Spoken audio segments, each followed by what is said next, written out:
Welcome guys. आज की video में मैं आपको बताऊंगी सतोप्लादी चूर्ण के बारे में।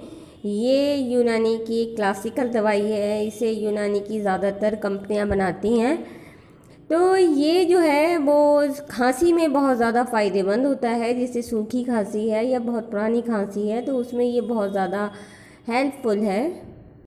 ये चूर्ण जो है वो कफ़ में भी बहुत ज़्यादा फ़ायदेमंद है। अगर कफ़ है, आपको खांसी आ रही है और कफ़ भी है तो उसमें ये बहुत ज़्यादा हेल्पफुल है। और जैसे हाथ पैरों में जलन है और आपको भूख नहीं लग रही है, आपको इस टाइप की जितनी भी प्रॉब्लम्स हैं उसमें ये बहुत ज़्यादा फ़ायदेमंद चूर्ण है।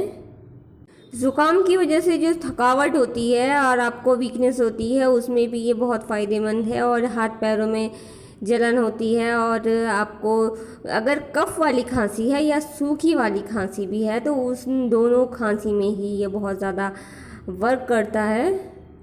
ये चूर्ण जो है ज़ुकाम, खांसी और बुखार, बदन में आपकी दर्द है, जैसे वीकनेस हो रही है, भूख नहीं लग रही है, तो उस सब में ये बहुत ही ज़्यादा फ़ायदेमंद होता है।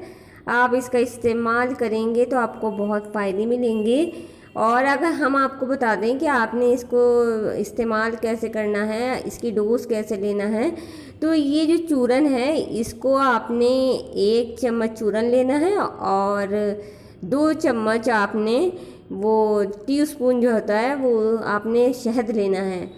उसको आप शहद के साथ मिक्स कर लें और इसे आपने दिन में 2 बार लेना है। एक तो आप सुबह में लें खाली पेट और आधे घंटे तक आपने कुछ नहीं खाना है, और आपने शाम में भी लेना है तब भी आप लेंगे। इसके आधे घंटे के बाद कुछ नहीं खाना है। तो आप इसको दिन में 2 बार इस्तेमाल करें, आपको बहुत अच्छे रिज़ल्ट मिलेंगे। और इसके अलावा अगर आपको कोई भी कन्फ्यूज़न है तो आप हमें ज़रूर पूछें, हम आपका आंसर करेंगे। आप हमें कमेंट में पूछें। अगर आपको कोई भी कन्फ्यूज़न है तो आप कमेंट में भी पूछ सकते हैं। हम व्हाट्सअप नंबर दे रहे हैं, आप उस नंबर पे भी व्हाट्सअप कर सकते हैं। अगर आपको हमारी ये वीडियो पसंद आए तो आप हमारी वीडियो को लाइक करें, अपने फ्रेंड्स के साथ शेयर करें और हमारे चैनल मेडिकोज लाइफलाइन को सब्सक्राइब करना ना भूलें।